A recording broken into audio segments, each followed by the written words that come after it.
여보, 우리 드디어 은퇴하고 시간 많아졌는데 이대로 가만히 있을 순 없어요. 매일 텔레비전만 보고 멍하니 앉아 있자니 왠지 모르게 불안하고 답답하네요. 뭔가 새로운 활력소가 필요하다고 생각해요. 구독, 좋아요는 여러분의 사랑입니다. 맞아요, 당신. 퇴직금이랑 연금만으로는 솔직히 좀 불안하긴 해. 뉴스 보니까 다들 주식 투자로 노후 준비한다던데. 우리도 한번 해볼까? 주변 친구들 이야기를 들어봐도 다들 조금씩이라도 투자를 시작했다고 하더라고요. 우리만 너무 뒤처지는 건 아닌가 하는 생각도 들고요. 주식? 갑자기 나 주식이라고는 아는 게 하나도 없는데. 너무 위험한 거 아니야? 우리 그동안 은행 예금만 했잖아. 고금리 시절에는 은행에만 넣어놔도 이자가 쏠쏠했는데 요즘 같은 저금리 시대에는 예금만으로는 노후 자금을 불리기가 쉽지 않다는 건 알지만 주식은 영 딴 세상 이야기 같아서 겁이 나네. 그러니까 나도 막연하게 생각만 했는데 우리 부부가 용돈 아끼고 아껴서 모은 500만 원으로 일단 한번 시작해 볼까 해서요. 너무 큰 돈 말고 딱 500만 원만요. 이 정도면 혹시라도 손실을 보더라도 우리 생활에 큰 타격은 없을 것 같아서요. 소액으로 경험을 쌓아보는 거죠. 500만 원 큰 돈이라면 큰 돈이고 작은 돈이라면 작은 돈인데 그걸로 뭘 어떻게 한다는 거야? 막 사고 팔고 막 오르고 내리고 하다가 홀라당 날리면 어떡해? 드라마 같은 데서 보면 주식으로 전 재산 날리는 사람들도 많던데 괜히 멀쩡한 돈 가지고 위험한 모험을 하는 건 아닌가 싶기도 하고. 당신 걱정하는 마음은 알겠는데 우리 500만 원으로 무리한 투자를 하려는 게 아니잖아요. 일단 우리 상황부터 정확히 파악하는 게 중요할 것 같아요. 우리는 지금 50대 후반, 60대 초반이잖아요. 앞으로 남은 인생이 훨씬 긴데 이 노후를 어떻게 보낼 건지 계획을 세우면서 투자를 하는 게 맞겠죠? 막연하게 돈을 불리겠다는 생각보다는 구체적인 목표를 가지고 접근해야 해요. 그건 그래. 당장 다음 달부터 쓸 돈을 주식에 넣을 순 없으니까 비상자금이나 생활비는 충분히 확보해 둔 상태에서 여유자금으로 시작해야겠지. 그럼 우리 투자 목표를 먼저 정해야겠네? 그냥 막연하게 수익을 내고 싶다기보다는 더 구체적인 목표가 필요하겠어. 네, 아주 중요하죠. 일단 저는 이 500만 원을 시작으로 좀 더 안정적으로 노후 자금을 불려나가고 싶어요. 단기간에 큰돈 벌 생각은 전혀 없고요. 혹시 나중에 손주들 용돈이라도 두둑하게 챙겨줄 수 있다면 더 좋고요. 단순히 돈을 버는 것을 넘어서 우리의 노년 생활에 활력과 풍요를 더해줄 수 있는 계기가 되었으면 해요. 여유 자금이 더 생긴다면 우리 부부가 그동안 꿈꿔왔던 해외여행도 가보고 싶고요. 나도 당신 생각과 같아.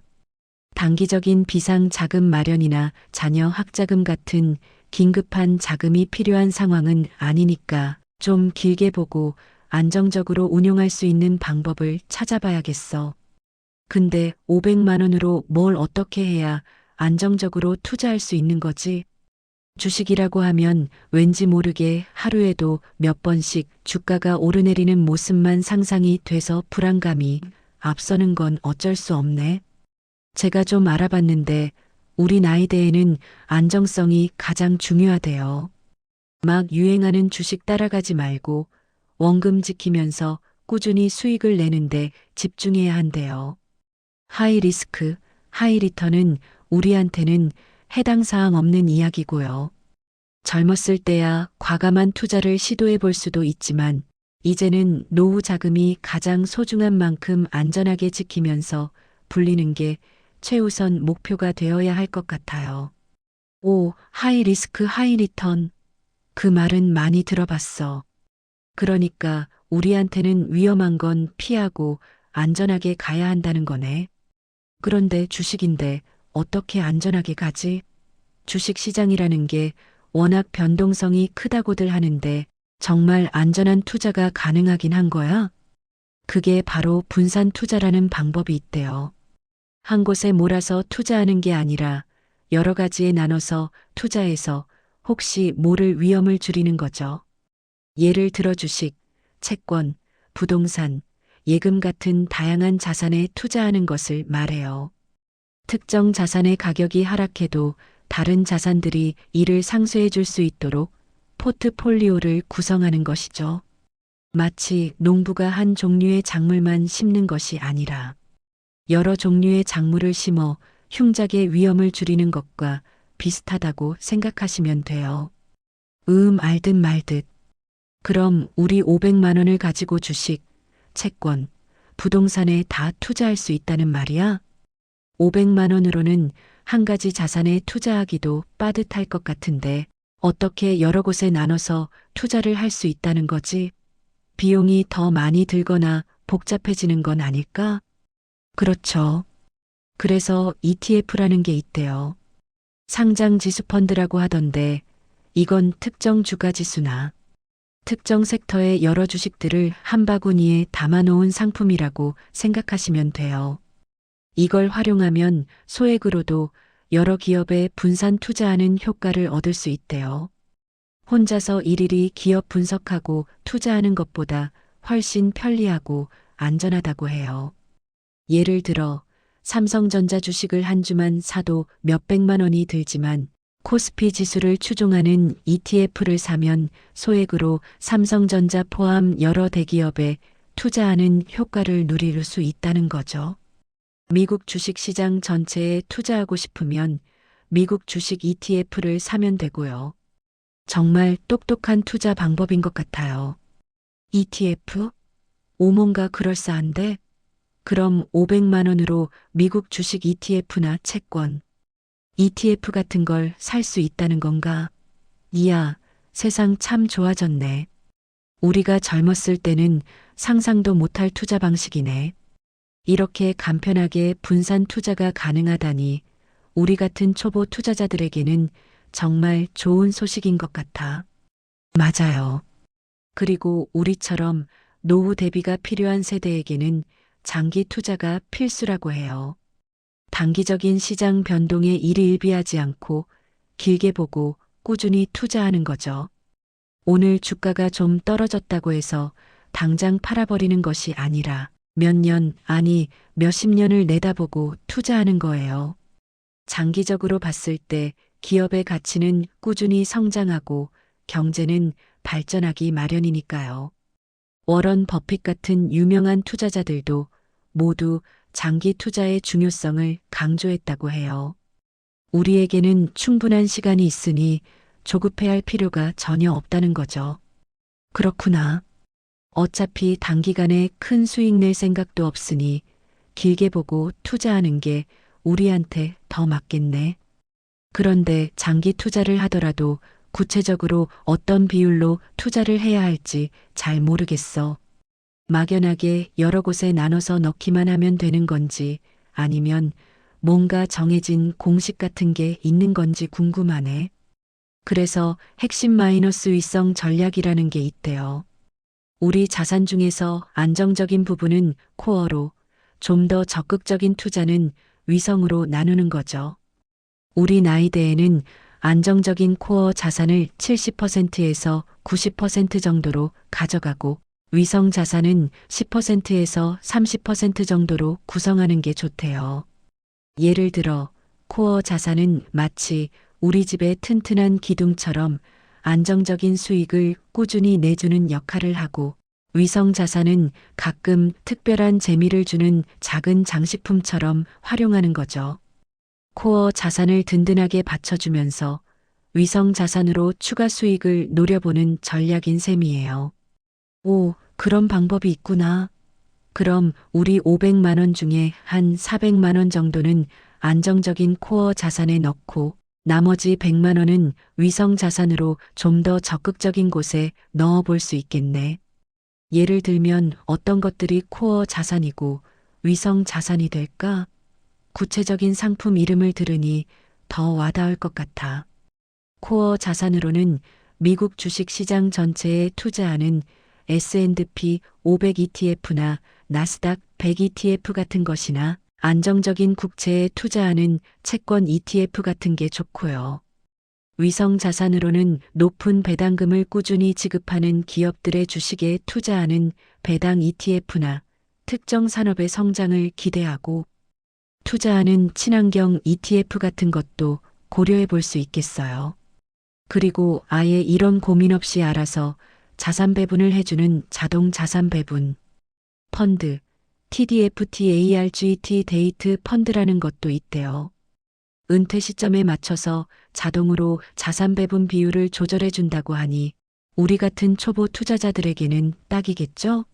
우리가 은퇴할 시점을 설정해 두면 펀드 매니저들이 알아서 위험, 자산 비중을 점차 줄여나가면서 안정적인 운용을 해준다고 해요. 디아, 정말 좋은 상품이 많네. 그런데 ETF 말고 또 다른 투자 상품은 없을까? 500만 원이니까 너무 복잡하지 않으면서도 안정적인 거 말이야.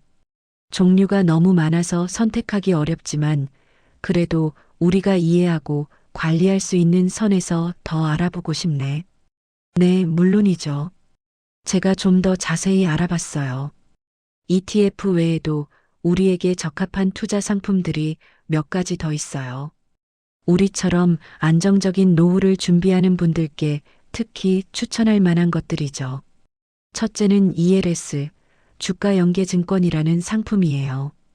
이건 주식의 변동성에 따라서 수익률이 달라지는데 특정 조건만 충족되면 원금을 지키면서 비교적 안정적인 수익을 기대할 수 있대요. 특히 월지급식 ELS는 매월 이자처럼 수익을 받을 수 있어서 우리 은퇴 후 생활비에 보탬이 될 수 있을 것 같아요. 시중 금리보다는 높은 수익을 기대할 수 있으면서도 원금 손실 위험은 제한적이라 우리처럼 보수적인 투자자들에게 매력적인 상품이라고 해요. 물론 구조가 조금 복잡할 수 있으니 전문가의 설명을 충분히 듣고 이해한 후에 투자해야겠죠. 매월 이자처럼 받을 수 있다니. 그거 정말 귀가 솔깃한데? 근데 ELS도 주식과 관련되어 있으니 너무 어렵지 않을까? 뭔가 복잡하고 이해하기 힘든 상품이면 괜히 손 뗐다가 손해만 볼 것 같아서 걱정이 돼. 아니요, 생각보다 복잡하지 않대요. 대신 상품 구조를 잘 이해하고 가입해야겠죠. 판매사에서 제공하는 설명서를 꼼꼼히 읽어보고 이해가 안 되는 부분은 반드시 질문해서 해결해야 해요. 그리고 다음으로는 리츠, 부동산 투자 신탁이라는 게 있어요. 이건 건물 같은 부동산에 투자해서 거기서 나오는 임대료 수익을 나눠 갖는 방식인데 소액으로도 부동산에 투자할 수 있는 거죠. 안정적인 임대 수익을 기대할 수 있어서 괜찮을 것 같아요. 서울의 주요 건물이나 쇼핑몰 같은 곳에 간접적으로 투자해서 임대 수익과 건물, 가치 상승에 따른 이익을 얻을 수 있는 방식인데 직접 건물을 매입하는 것보다 훨씬 적은 돈으로 투자가 가능하니 우리 같은 소액 투자자에게는 매력적이죠. 부동산에 소액으로 투자한다고? 그거 정말 신기하네. 매달 월세 받는 느낌이겠는데? 우리가 건물주가 되는 기분이겠네. 옛날에는 부동산 투자하려면 수억 원이 필요했는데 세상 정말 많이 변했구나. 네, 맞아요.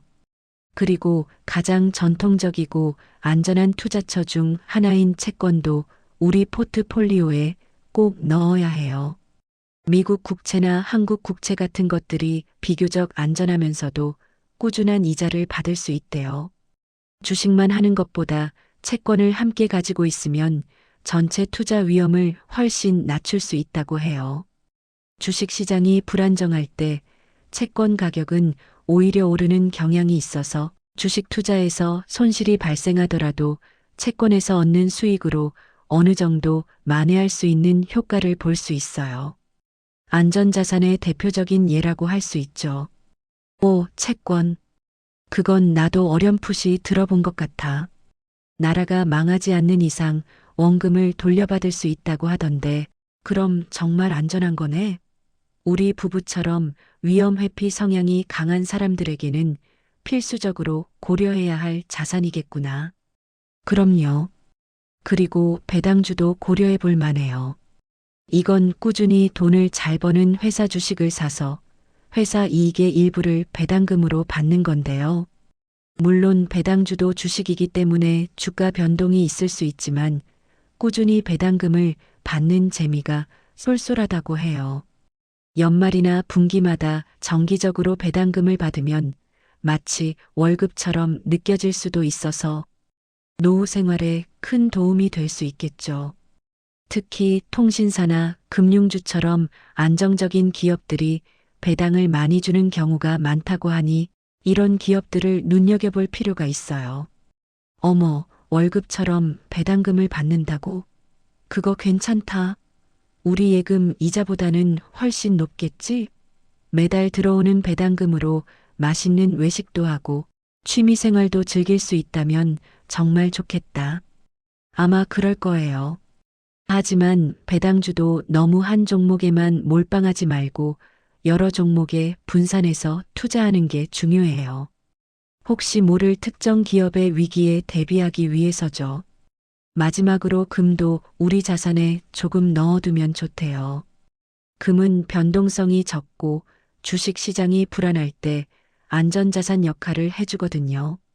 주식 시장이 폭락하거나 경제가 위기에 처할 때 금값은 오르는 경향이 있어서 포트폴리오의 균형을 잡아주는 역할을 한대요.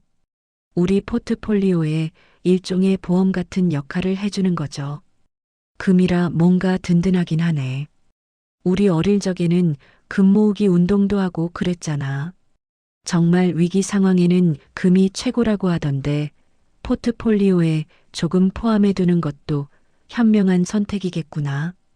그럼 정리해보면 우리 500만 원을 가지고 ETF 미국 주식, 채권, 배당, 친환경 등 ELS, 리츠, 채권국채 등 배당주, 그리고 금까지 이렇게 여러 가지에 나눠서 투자하는 게 좋다는 거네? 네, 정확해요. 딱 500만 원으로 시작하는 만큼 최대한 위험을 줄이고 안정적인 수익을 추구하는 방향으로요. 근데 이런 모든 투자를 시작하기 전에 꼭 알아두어야 할 점들이 몇 가지 있대요. 단순히 상품 종류만 아는 것 외에 실질적인 투자를 위해 필요한 유의사항들이죠. 뭔데? 빨리 알려줘. 나는 아는 게 없어서 불안해 죽겠네. 우리가 실수하지 않고 현명하게 투자할 수 있도록 도와줘. 가장 중요한 건 위험 관리예요. 아무리 안정적인 투자라고 해도 손실 가능성은 항상 있기 때문에 우리 스스로 충분히 공부하고 신중하게 결정해야 해요. 투자 상품 설명서나 약관을 꼼꼼히 읽어보고 이해가 안 가는 부분은 전문가에게 물어봐야 해요. 묻지마 투자는 절대 금물입니다. 그리고 투자 상품마다 수수료가 붙는데 이 수수료를 꼼꼼히 확인해서 최대한 저렴한 상품을 선택하는 것도 중요하대요. 작은 수수료라도 장기간 쌓이면 무시할 수 없는 금액이 되거든요. 증권사마다 수수료율이 다르니 여러 곳을 비교해보고 선택하는 지혜가 필요해요. 수수료. 맞다. 은행에서도 수수료 떼어가는데 주식은 오죽하겠어. 꼭 확인해야겠네. 우리가 아낀 용돈으로 투자하는 건데 불필요한 수수료로 돈이 새나가게 할 수는 없지. 그리고 또 다른 주의사항은 없어? 그리고 세금 문제도 있어요. 우리가 금융소득이 연 2천만 원을 넘게 되면 금융소득 종합과세 대상자가 될 수 있대요. 그러면 세금도 많이 내야 하고 심지어 건강보험료까지 인상될 수 있다고 하니 이 부분도 미리 알아봐야 해요. 금융소득이란 이자나 배당소득 등을 말하는데 이게 합산해서 2천만 원을 넘어가면 세금 부담이 커지니 나중에 뜻밖의 세금 폭탄을 맞지 않도록 미리 대비해야 한다는 거죠. 특히 직장 가입자의 피부양자로 등록되어 있다면 금융 소득 때문에 피부양자 자격을 상실할 수도 있으니 주의가 필요해요. 세상에 돈 좀 번다고 세금에 건강보험료까지 더 내야 한다고? 아유, 머리 아프다. 우리 500만 원 가지고 그렇게 많이 벌 일은 없겠지만 그래도 미리 알아두면 좋겠네. 나중에 혹시라도 투자가 성공해서 소득이 늘어나면 이런 부분까지 고려해야 한다니 정말 쉬운 일이 하나도 없네. 네, 그래서 ISA 개인종합 자산관리계좌나 비과세종합저축 같은 세금 혜택이 있는 상품들을 활용하는 것도 좋은 방법이래요. 우리같이 노후 준비하는 사람들을 위한 혜택이 많으니까 잘 찾아봐야죠. 이런 계좌들은 일정 금액까지 비과세 혜택을 주거나 세금 감면 혜택을 주기 때문에 우리 같은 소액 투자자들에게는 아주 유용해요. 그리고 만약 너무 어렵거나 확신이 서지 않을 때는 PB라고 불리는 프라이빗 뱅커 같은 전문가들의 도움을 받는 것도 아주 좋은 방법이래요.